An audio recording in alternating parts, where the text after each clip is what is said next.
Donc on est Aïn Yaakov, sur la Gemara Sota, et on va voir de quoi ça parle. Il y a écrit Shalou Talmidav Shet et Rabbi Elazar ben Shamoua.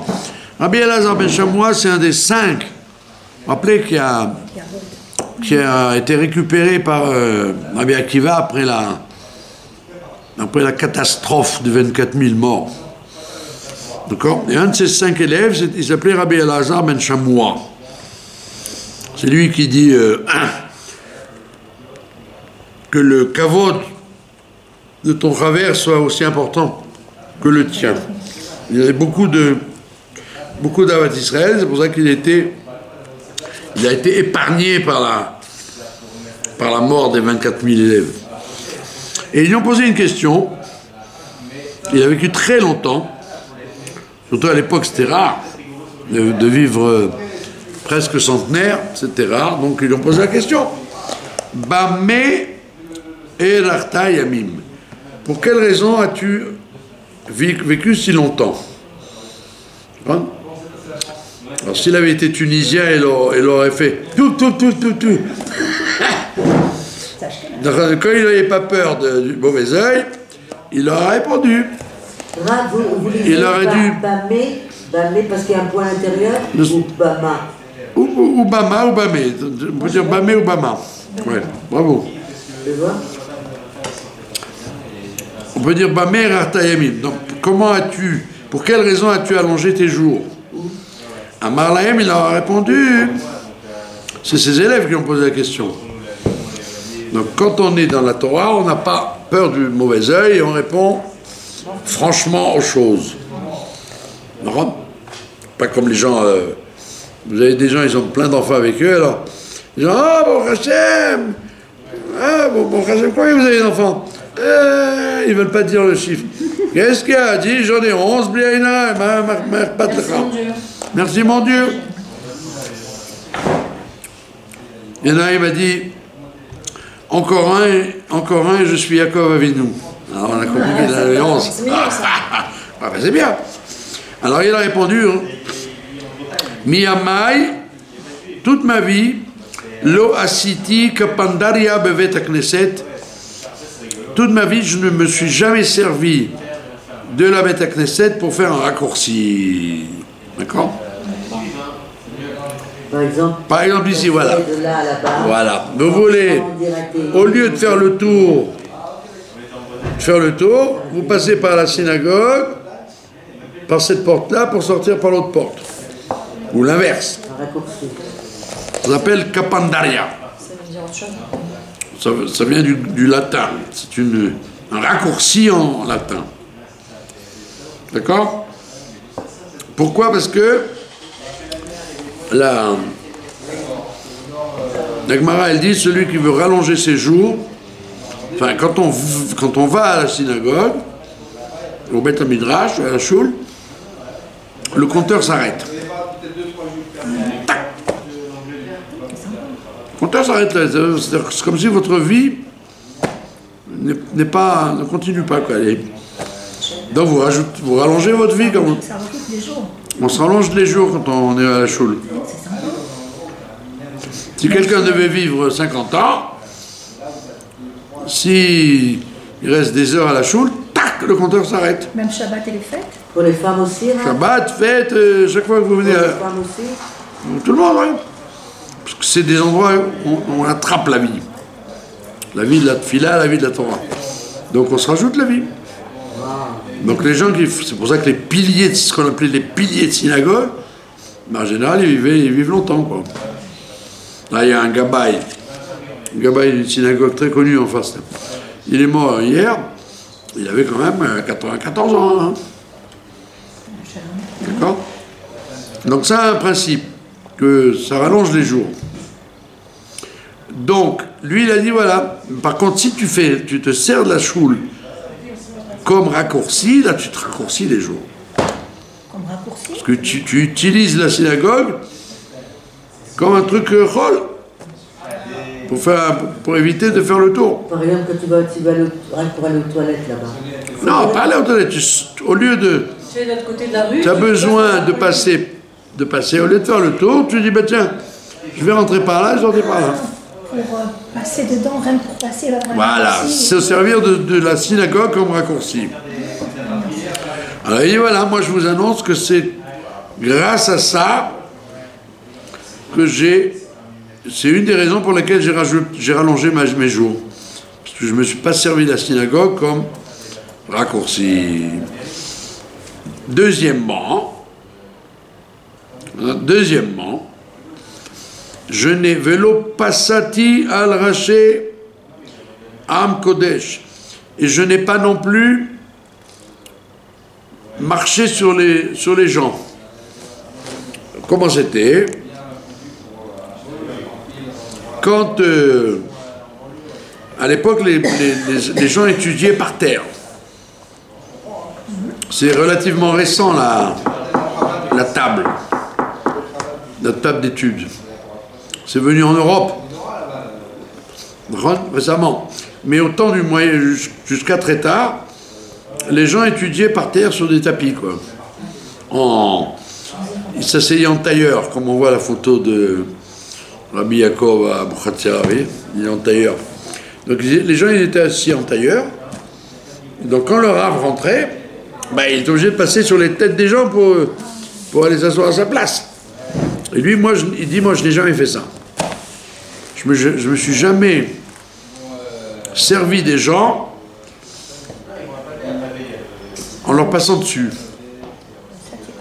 D'accord? Donc ça veut dire qu'il avait un grand respect pour ses élèves. Et troisièmement, Velo nasati kapai belo bracha. Je n'ai jamais fait Birkat Kohanim sans faire la bracha. Parce que quand on fait la Birkat Kohanim, les Kohanim, ils doivent faire une bracha avant. Ils disent Amvaer et Amo Israël be'ahava. Il nous a obligés de bénir le peuple par amour. C'est pour ça qu'un Kohen, il doit avoir plus d'amour que les autres. Si un Kohen il est fâché à quelqu'un dans la choule, c'est un gros problème. Donc lui il dit, moi je n'ai jamais, quand j'ai fait Birkat Kohanim, je faisais avec la bracha. Ça veut dire qu'à l'époque, il pouvait y avoir des Kohanim qui faisaient Birkat Kohanim sans faire la bracha avant. D'accord? Aujourd'hui, c'est pas concevable. Tous les Kohanim qui font la Birkat Kohanim, ils apprennent la bracha d'abord. Mais à l'époque, c'était pas forcément répandu. Vous avez compris? Voilà, donc il y avait il a donné trois raisons pour lesquelles il a vécu longtemps. Donc ça veut dire que c'est trois choses qui rallongent les jours, quoi. Ne pas faire un raccourci d'une synagogue, ne pas passer par-dessus la tête des gens, c'est un sujet de respect, quoi, de ne pas dire, bon, en plus c'est des élèves, je m'en fous, je peux passer sur leur tête. Et troisièmement, d'être scrupuleux, de faire comme il faut la Birkat Kohanim. D'accord? Amar Rabbi Zera, Amar Rav Chisda. La Gemara demande quelle bracha on fait. La Gemara répond Asher Kideshanu Bigdushato Shel Aaron. Dieu nous a sanctifiés par la sainteté d'Aaron. Vetzivanu, il nous a ordonné le Varer et Amo Israël de bénir le peuple d'Israël par amour. Par amour, avec amour. Béhava. D'accord? C'est pas stam, c'est Béhava. Avec amour, ouais. C'est pour ça qu'on a dit, celui qui est un Kohen qui est fâché avec quelqu'un ou qui ou qui parle pas gentiment avec les gens, c'est pas bon, il manque d'ahava. Il manque d'ahava quand il parle. Maintenant, vous connaissez tout. Et si vous ne le connaissez pas, vous allez le connaître. L'explication du Pele Yoetz, Rav Papo. Rav Papo, c'était l'élève du Chida. Et le Chida, c'était un Gaon. Et en plus, il connaissait énormément de langues. Il était très baki dans plein de langues. Comme Mordechai, qui connaissait 70 langues. C'est rare, des gens qui connaissent. Des Chachamim connaissent beaucoup de langues, c'est rare. Et le Chida, d'ailleurs, puisqu'on dit qu'il a été en France, il a rencontré Louis XVI et Marie-Antoinette à Versailles. Et ils lui ont servi du chocolat, un café. Et il a bu, ouais, il a bu. Et là, il racontait que Louis XVI et Marie-Antoinette étaient des gens très intelligents, très humains, très brillants. Contrairement à ce que l'histoire de France raconte, c'était un imbécile, alors que il dit, j'ai jamais vu quelqu'un aussi intelligent que Louis XVI et sa femme. Le Chida. Alors maintenant, vous avez posé une question, il ne parlait pas l'hébreu, Louis XVI. Probablement pas. C'est que le Chida parlait français. Il savait parler français. Donc le Rav Papo, son élève, il était aussi certainement fort en langue. Et lui, il pose une question. Il dit, je n'ai jamais trouvé la réponse. D'où vient cette histoire de bénir le peuple juif Be'ahava? Pourquoi on a rajouté le mot Be'ahava? Ça veut dire, j'ai reçu d'Aaron à Cohen de bénir le peuple juif. Be'ahava, d'où ça vient avec amour? Quel rapport? Et il dit, je suis obligé de dire, j'ai fait le tour du monde, il dit, enfin il a vu rencontrer beaucoup de pays comme le Chida. Il a dit en vérité, il y a un mot inutile dans la Birkat Kohanim. Avant il y a écrit Amor Lahem, dis-leur. Il aurait dû dire Tomar Lahem, dis-leur. Amor Lahem, c'est un drôle de... C'est un mot bizarre. Il dit Amor Lahem, ça veut dire Amor. Ah, mais j'ai pensé. C'est vrai. Amor Lahem. C'est le Chida, c'est le Rav Papo qui dit ça. Amor Lahem, ça veut dire aimer. C'est vrai ça? En espagnol, ouais. Amor. Vous avez compris? Oui, non? Ouais, c'est bon. Et il dit c'est la seule réponse que j'ai trouvée. Pourquoi on dit Be'ahava? La Torah nous a donné une allusion que si tu veux les bénir, il faut de l'amour. Amor Lahem. C'est joli? D'accord? Et je n'ai pas vu de rabbanim qui contredisent ce pshat, quoi. Tout le monde dit c'est intéressant. Amor Lahem. Voilà, vous avez appris quelque chose. Ah oui. Mais c'est marrant parce qu'il n'y a que nous, les gens qui parlons les langues latines, qui sont sensibles à ça.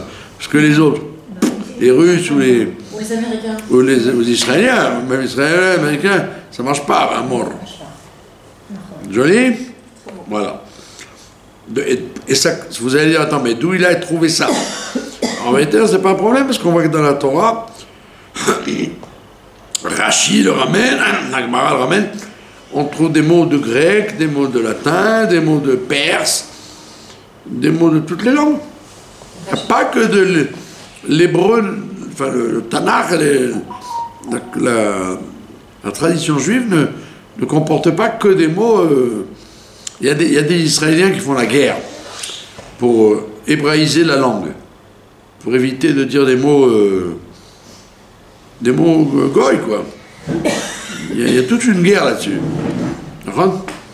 Ou le dire réforma, réforma. C'est forcé de dire tous les mots en hébreu. Mais tu vois bien qu'il y a beaucoup de mots que les gens veulent en latin, quoi. Tu as beau insister, les mots restent. Conspiratia, procedura, démocratia. C'est très dur de...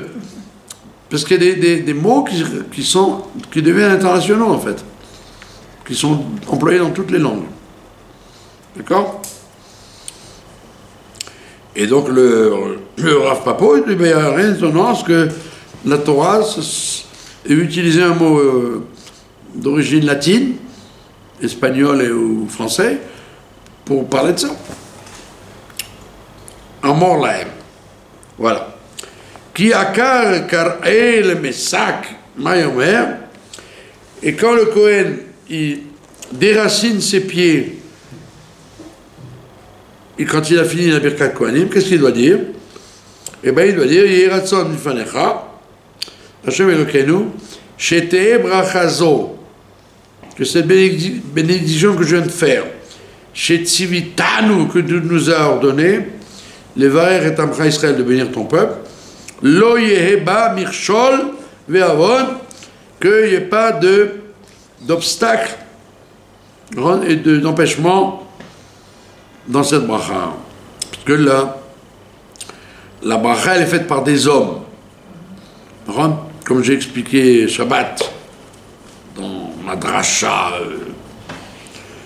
obligatoire, j'ai dit que vient faire la Birkat Kohanim dans la parashat Nasso qu'on a lue.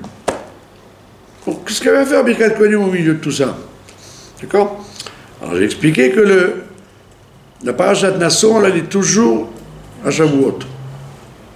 Juste après Shavuot, toujours. D'accord? Bon, les gens de Trousselarès, ils n'ont pas pu la lire puisqu'ils étaient le deuxième jour de Shavuot. Mais c'est obligé de lire à ça après. Alors, quel rapport du Coran? Alors il faut voir, il faut essayer donc de lier Parashat Nasso avec le Matan Torah. Alors, la réponse c'est que, une des réponses, bien évidemment, c'est que le Matan Torah, il a inauguré un grand chidouche. Comme on est dans les 7 jours après Shavuot, donc c'est bien d'en parler. Un très gros chidouche qu'il n'y avait pas avant. Le chidouche, c'est que tout se passe dans la matière. Tout se passe dans la matière. Il n'y a pas de mitzvot dans les airs. Toute mitzvah est liée à la matière. Et le Tanya, il dit même les mitzvot de transformer les midot, comme l'amour de Dieu, la crainte de Dieu, la croyance en Dieu. Il dit tout ça, ça s'exprime dans le cœur physique, dans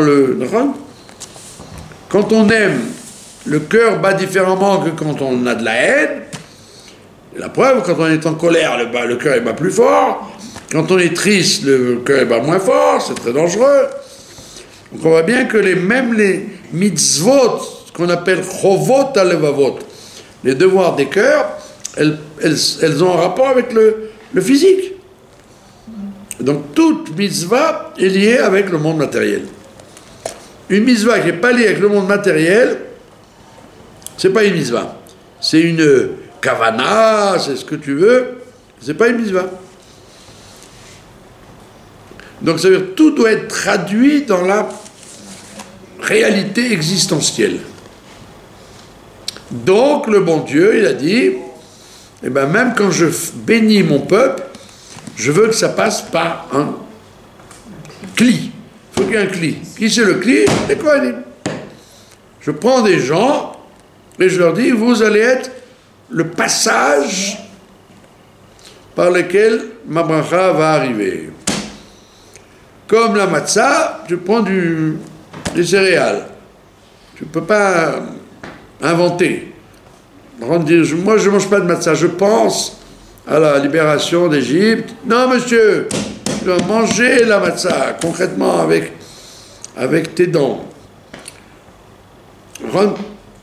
Tout doit passer par de la matière. Et donc, le bon Dieu, il a dit, pour vous bénir, j'ai inventé un truc, ça s'appelle les Kohanim. Donc les Kohanim, c'est un cli.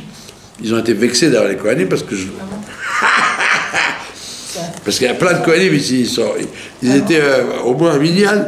ils étaient vexés, parce que vous êtes des kélim. Bah, c'est bien déjà d'être un kélim. Comme on prend la matzah, comme on prend l'oulav, comme on prend des bougies pour allumer le Shabbat, vous êtes un kli. Et ça veut dire que le Kohen doit se sentir un kli. Il ne doit pas s'enorgueillir. Je bénis. Tu bénis rien du tout, tu es un kli, c'est tout. Et si tu es un mauvais kli, c'est ce qu'il dit là, si tu es un mauvais kli, la bracha, elle ne passe pas comme il faut. C'est comme si tu avais un tuyau pour faire passer de l'eau et dedans il est dégoûtant le dent. Si le tuyau est dégoûtant, tu vas avoir de l'eau dégoûtante qui sort. Il a un statut spécial, le kéli en question. Pardon? Le kéli en question, il a un statut spécial. Il n'a pas une kedusha, mais il a quelque chose de ce fait qu'il est réceptacle de... Dieu l'a choisi pour être un kli, donc il doit aimer, d'abord l'amour. C'est le meilleur kéli qu'il puisse y avoir, d'être bon. Un kéli doit être, un Kohen doit être gentil. Et les autres objets, par exemple, matériels, aussi, ils ont quelque chose de... Donc, tous les kélim qu'on utilise, ils sont, à partir du moment où Dieu les a choisis, c'est grâce à eux que l'influence arrive. D'accord?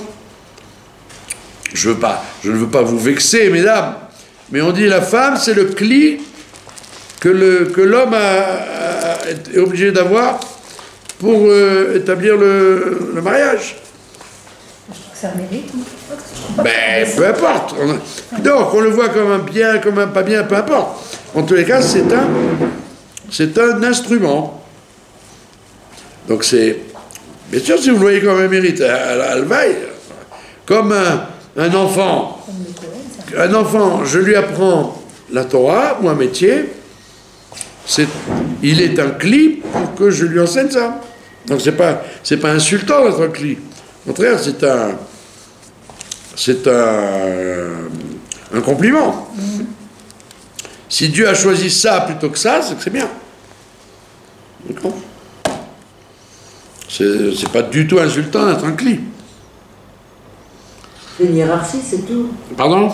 C'est une hiérarchie. Les Kohanim. Non, l'Avdafka, pas spécialement une hiérarchie, parce que un Talmid Chacham, il est plus grand qu'un Kohen. Parce que le Kohen, il est né comme ça. C'est pas de sa faute. Alors, il n'a rien fait pour ça. C'est parce que son père, il l'était, il a épousé une femme permise, il a eu un enfant comme lui. Alors que Talmid Chacham, il a travaillé. Il n'est pas né Talmid Chacham. On lui a pas fait des piqûres de sagesse. Il a travaillé. Donc c'est plus honorable un Talmid Chacham qu'un Kohen, Lévi ou... Comme un homme, une femme, je n'ai pas choisi. Hein. D'accord? Pour ça, il y avait... quand on monte à la Torah, par exemple, on monte à la Torah, la halakha, elle dit, il ne faut pas vexer les Kohanim et les Lévi'im, donc, même si le Kohen est un idiot, fais-le monter premier, même si le troisième est un grand sage, pour éviter la guerre. Parce que s'il commence à dire, ah non, non, vous n'êtes pas un Kohen intelligent, vous ne connaissez rien, allez hop, le Rav il est plus grand que toi, il monte premier. Donc pour éviter la haine des Kohanim et la haine des Lévi'im, on a laissé comme vous dites, la hiérarchie, Kohen, Lévi, Israël à la Torah. Mais, par exemple, au Zimoun, quand on fait Zimoun, quand on a un grand public, eh ben, c'est pas forcément qu'on fait monter le Kohen, qu'on donne le Kohen au Zimoun. Le Zimoun au Kohen. On peut Zimoun à un grand Rav à la place. Un jour, chez le Rabbi, ils avaient fait Motzi, et ils ont fait le Birkat, un grand Birkat. Et le Rabbi il a demandé à un Kohen de faire Zimoun. D'accord? Et le Kohen, il a dit je fais Zimoun que si je dis avec l'autorisation du Rabbi Melech HaMashiach. Le Rabbi lui a fait comme ça. Tac! Il a fait Zimoun. il a fait comme ça. Allez hop! Et il a fait lui-même Zimoun. Il est passé par-dessus sa tête. Le Rabbi a fait lui-même Zimoun? Ouais. Je te donne le kavod. Commence pas à me gonfler avec Mener Hamashiach et on te donne un travail, fais-le. À l'époque, je ne veux pas dire très longtemps. Non plus. D'accord? Le Rabbi n'aime pas le cinéma, tu vois. On t'a dans les faits Zimoun, fais ce qu'il y a écrit. Il y a écrit Rabotai, il n'y a pas écrit mais quel rapport avec la tefila? Quel rapport? Voilà, vous avez bien raison, quel rapport.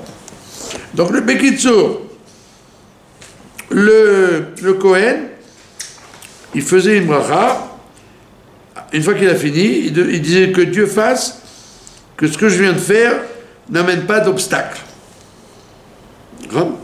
Ça veut dire que les Kohanim qui font la Birkat Kohanim, ils ont une responsabilité. Que si tu ne vois pas les fruits de la Birkat Kohanim, c'est peut-être à cause d'eux. Parce qu'ils n'aiment pas, ou ils n'ont pas d'amour, ou ils sont pas comme il faut. Et donc ils doivent être comme il faut. C'est comme un cli d'être propre. Si le cli n'est pas propre, ben, amuse-toi à faire un plat dans une marmite où tu as cuisiné la veille quelque chose, c'est dégoûtant. Hein. Et Rav, est-ce que ça arrive qu'il y a des Kohanim qui font la Birkat des Kohanim qui ne sont pas sur notre Shabbat? Il y en a plein, oui. Bien sûr. C'est un problème, mais on ne veut pas faire d'histoire, on les laisse. Oui. Il y a même pire que ça. En Route Slaretz, moi j'ai connu des choules où les Kohanim étaient mariés avec des convertis ou des goyotes. Et le Rav, il ne les empêchait pas parce qu'il a dit... c'est pas un sourd. C'est pas un sourd, j'ai pas le choix, tu es obligé de fermer les yeux. La bracha, elle passe pas quand c'est comme ça. Pardon? La bracha, elle passe quand même quand c'est comme ça. Ouais. Elle passe parce qu'il y a toujours Cohen. Même si c'est un Cohen tordu, c'est un Cohen. Moi je me rappelle, il y avait des gens qui critiquaient les rabbinim de certaines synagogues, parce qu'ils les faisaient monter Rishon, ils faisaient Birkat Kohanim, il y en a qui venaient en voiture, il y en a qui étaient mariés avec des goyotes, ou des convertis, des trucs... Mais comment ça tout ce que vous voulez, quoi. Comment elle peut passer la bracha quand c'est parce que c'est contre la Torah. Non, parce que le fait de faire la bracha, c'est pas contre la Torah. Le fait qu'ils fassent des issourim à droite et à gauche, c'est pas forcément ça. Ouais, c'est ça. Ils sont pas c'est comme un Kohen qui mangerait pas cachère, par exemple. Enfin, ça arrive. Un Kohen qui mangerait pas cachère ou un Kohen qui serait un voleur. Il fait des trafics d'argent. Alors tu vas l'empêcher de faire le cas de Kohanim? Non, alors il y a certaines choses qui interdisent au Kohen de faire une bracha, mais pas tout. Et très souvent, pour le shalom, on dit rien. Ben oui, sinon, des fois, tu arriveras à des catastrophes. Des guerres, ou des mecs qui font des scandales. Donc c'est... Le travail des rabbanim, c'est justement d'avoir fermé les yeux. Voilà. Et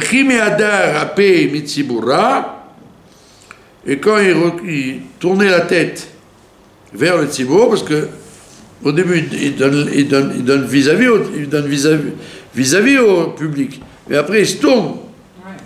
Il se tourne et il descend. Il descend du Duchan. Mayama, qu'est-ce qu'il doit dire? Ad berei Rav Chizda ukva darash.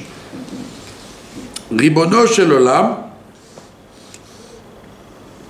Il doit dire Ribono shel olam.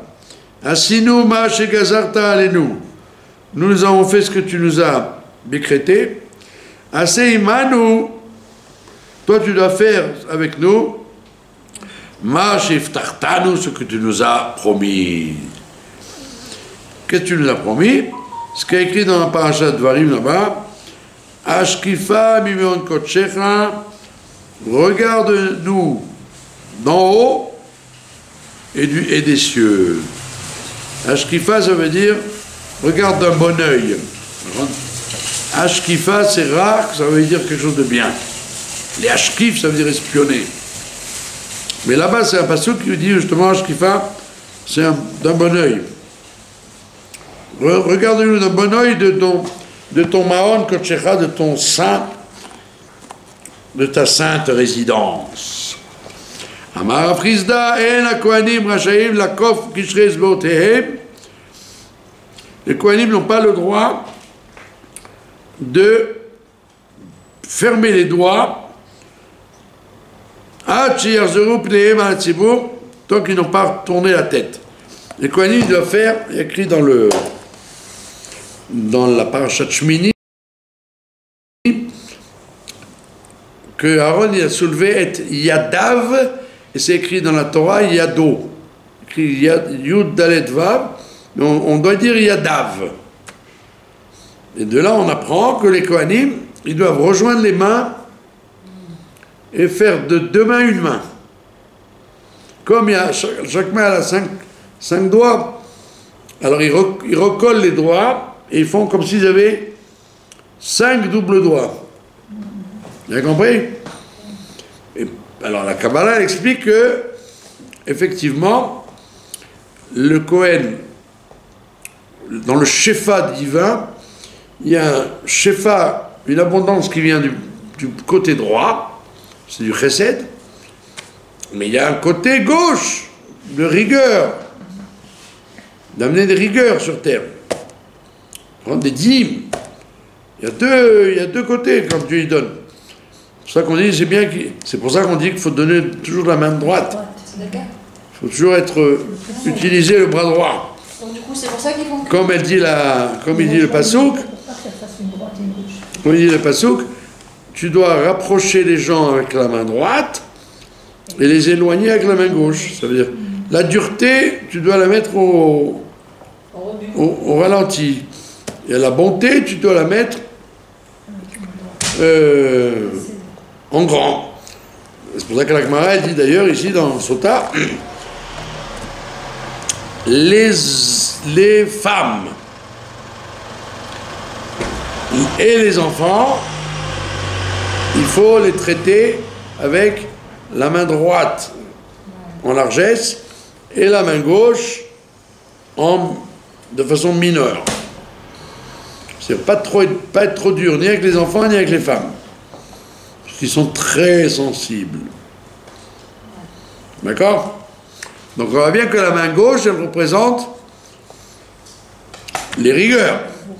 Donc on dit non, la Birkat Kohanim, elle a ça d'exceptionnel, c'est que tout est bien. Il y a une main. Il y a une main, ça veut dire que même les rigueurs, elles sont mitigées avec du chesed. Donc il n'y a qu'une main qui descend.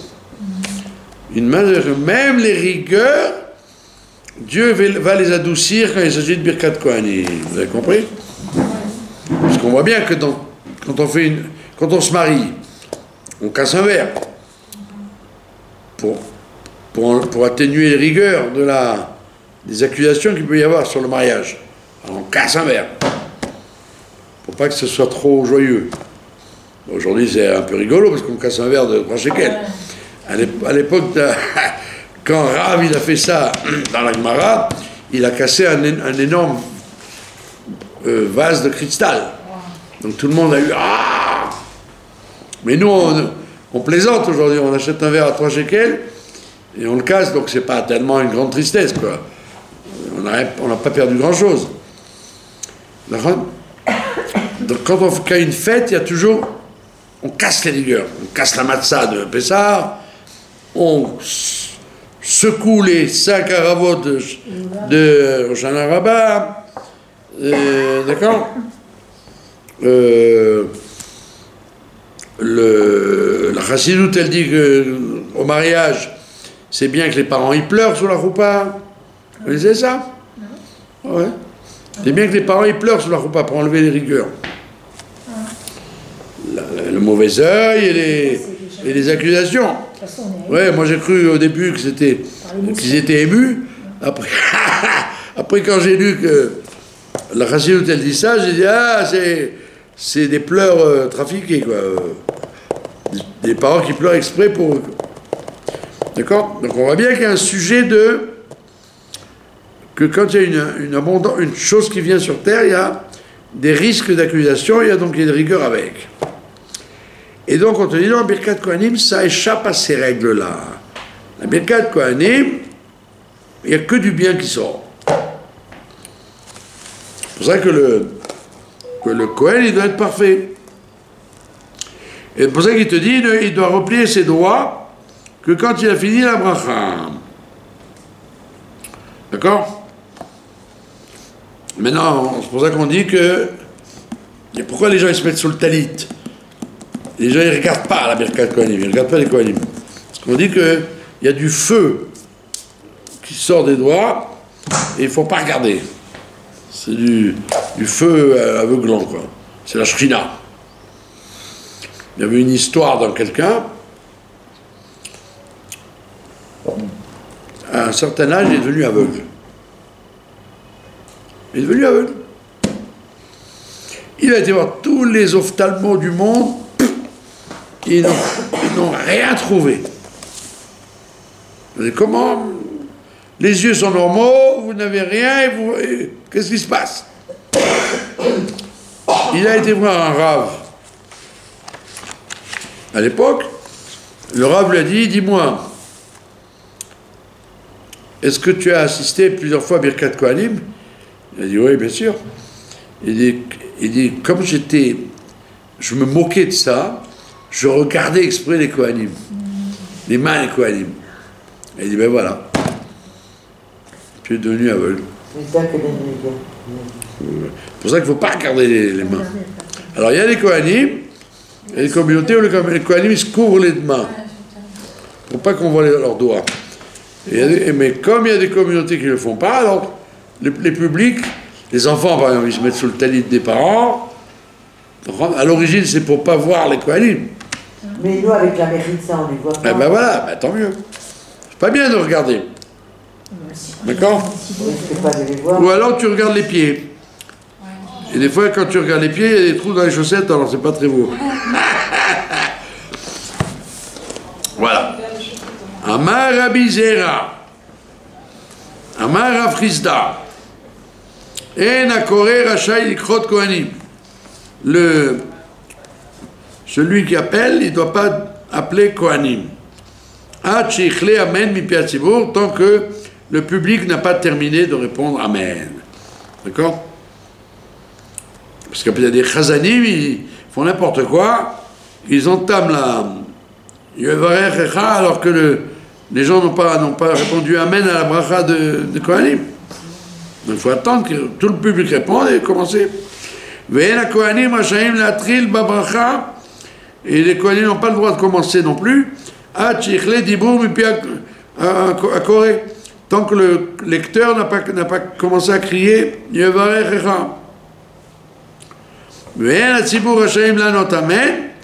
les gens ne doivent pas répondre amen tant qu'ils n'ont pas terminé. Les gens ils ont tendance à se dépêcher de répondre amen, attends qu'ils disent les mots. Il y a 15 mots. Il faut dire une fois à la fin ou alors entre à chaque bracha, c'est une bracha meshuleshet, elle est triple. La première bracha, yevarechecha, elle parle de l'argent et des choses matérielles. C'est la bracha des choses matérielles. Que Dieu il va te donner les choses matérielles et il va te les protéger. Parce que si tu as une bracha, comme il dit Rashi, quand quelqu'un donne un cadeau à quelqu'un, il n'est pas responsable du cadeau. Moi je t'ai donné un cadeau, mais un voleur il peut venir te le voler. Alors il dit non, Dieu il te donne un cadeau, mais en plus il te le protège. Ça veut dire qu'il faut... Ça ne suffit pas d'avoir une bracha d'argent par exemple. Quelqu'un il a de l'argent. D'accord ? Ah, il est content. Mais il se peut que cet argent, il va le perdre. C'est pas une bracha, alors. Au contraire, c'est une fausse joie. Il a une fausse joie. Vous avez fait attention, peut-être, chez Chabad, la Birkat Kohanim on chante. Aïe, aïe, aïe, aïe, aïe, aïe, aïe, aïe, aïe, aïe. Vous avez dit, pourquoi on chante?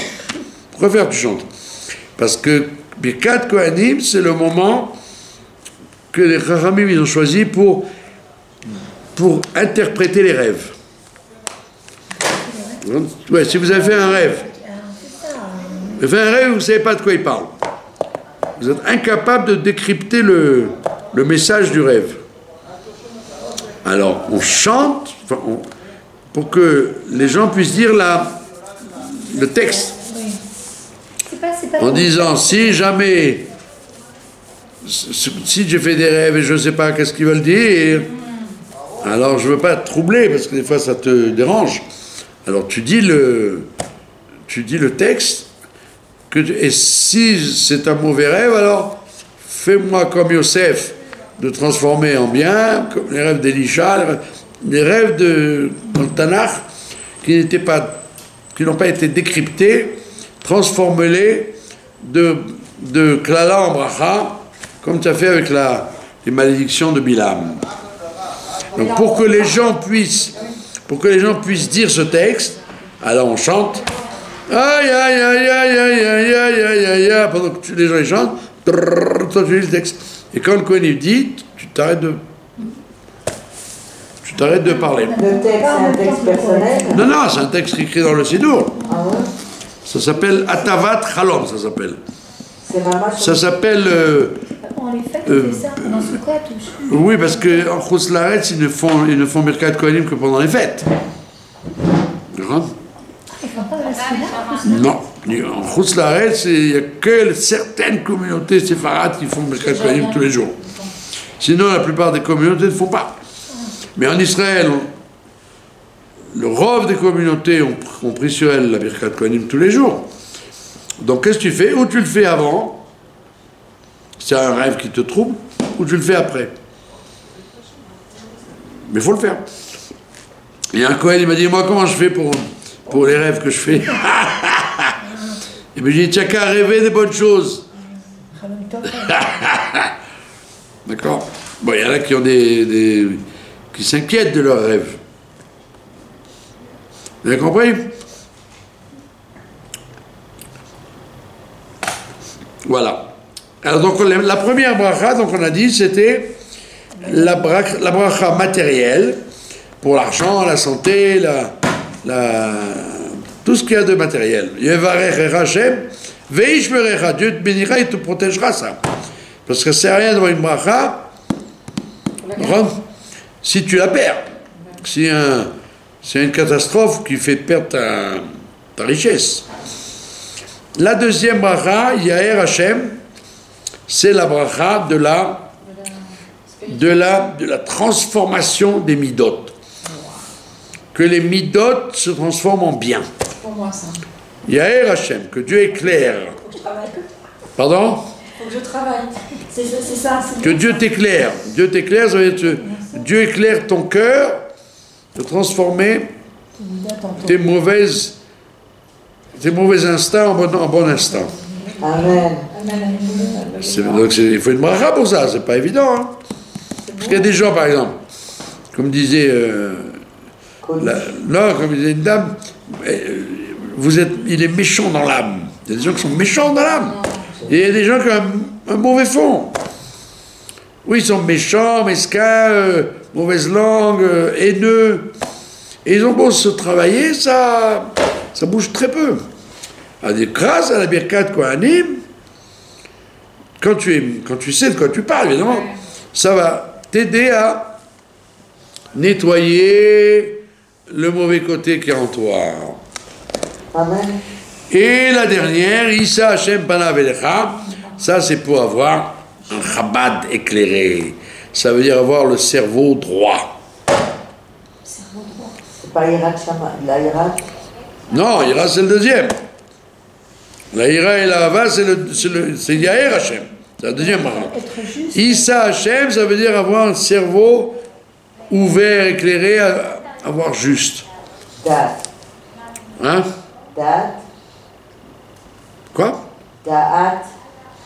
Non, pas seulement ça, tout le système intellectuel clair. Donc, bracha première, c'est les choses matérielles, bracha deuxième, c'est le cœur, bracha dernière, c'est la terre. On a besoin des trois. Hein. Ben, c'est pour ça qu'il y a trois brachot. C'est interdit au Kohen de dire, moi, c'est quoi, moi j'en ferai qu'une aujourd'hui. Ah non, tu dois faire les trois, mon ami. Sinon, tu fais du tordu. Et on peut penser à nos enfants pour la Bien sûr. pour que ça soit... Bien sûr, à quoi on pense? On pense aux gens qui ont besoin d'être éclairés. Surtout que la Birkat Kohanim, elle s'adresse même aux gens qui ne sont pas là. Ben, c'est ça l'avantage. Eh oui, si elle s'adressait qu'aux gens qui sont là, alors tous les gens qui ne sont pas venus à la choule, ils l'ont dans le baba, comme on dit. Non, ça bénit tout le monde entier. Sauf les gens qui ne veulent pas. Si quelqu'un dit, je n'ai rien à faire, moi, le Birkat Kohanim ne m'intéresse pas, ces gens-là, on dit c'est comme s'il se mettait derrière la synagogue, lui, il n'a pas de bracha. Sinon, tous les gens, même dans les champs et dans les magasins, ils reçoivent la Birkat Kohanim de la communauté alors qu'ils n'y étaient pas. Donc c'est très bien. D'accord? Alors maintenant, pourquoi? Vous voyez, c'est intéressant, vous ne saviez pas tout ça.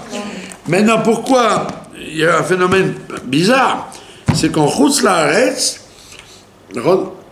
au Moyen-Âge, il y a eu, pitom, une cessation de Birkat Kohanim.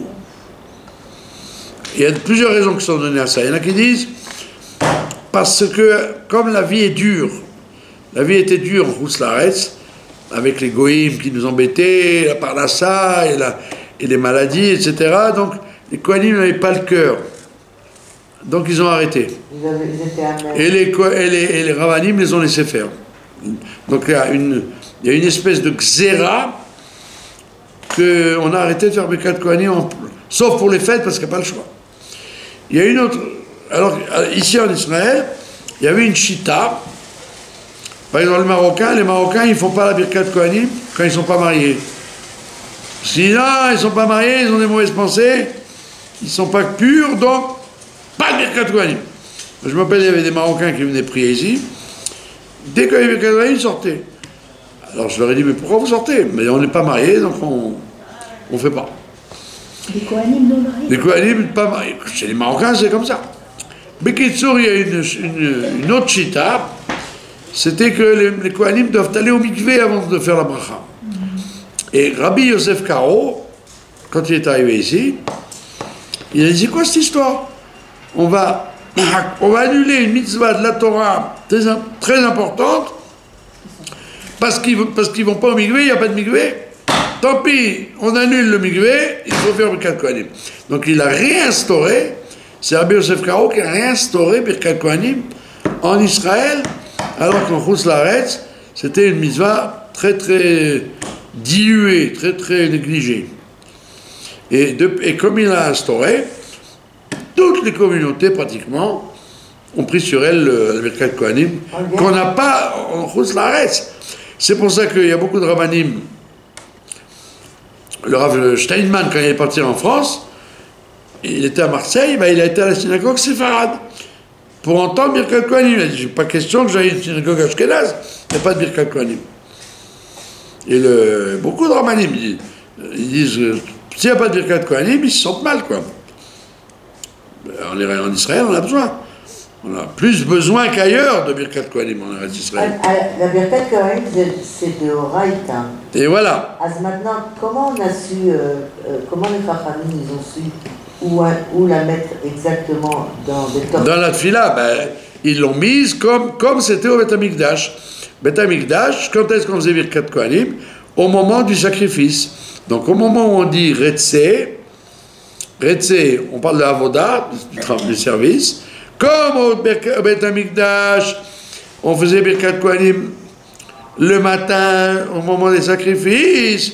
Alors ils ont dit, ben, la même chose, il faut le mettre dans la Tfila, au passage des sacrifices de Retsé vers Chalitzenu. Ouais, le Birkat Kohanim, c'est très important parce qu'il y a écrit Ad Meira Yerutz Devaro. Il y a écrit toutes les filotes qu'on fait, elles sont attaquées par des accusateurs. Toute fila que tu fais. Sauf quand tu es en minyan. Quand tu es en minyan, s'il y a 10 personnes qui prient, ça monte, tout seul. Mais si tu es seul, tu fais une fila, il peut y avoir... le Midrash, il dit, il y a 24 000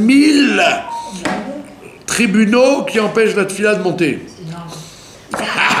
Et donc, à quel moment? Pardon? Pas pour les femmes. Pour les femmes et les hommes, pour tout le monde. Et c'est pour ça qu'on dit, pour ça qu'à la tefila de Mincha de Shabbat, les accusateurs ils se taisent. C'est pour ça qu'on dit Va'ani tefilati l'Hashem et Tratzona à la tefila de Mincha. Parce que les accusateurs se taisent. La tefila de Mincha elle est toujours acceptée. Donc, le trick, c'est d'être très humble. Si tu es humble, la tefila monte. Ou si tu es en public, en minyan, la tefila monte. Ou alors, Birkat Kohanim. La Birkat Kohanim, elle n'est jamais bloquée. Et pas seulement elle est bloquée, elle n'est pas bloquée, elle va très vite. Admiral, elle traverse tous les mondes et elle arrive de Dieu lui-même jusqu'à nous. Donc c'est très délicat de dire oh, on n'en fait pas, on n'a pas besoin. Qui es-tu pour te passer de la Birkat Kohanim? Il y en a un qui m'a dit pourquoi vous êtes tellement macpide? Parce que je fais la guerre moi, aux gens qui ne font pas la Birkat Kohanim.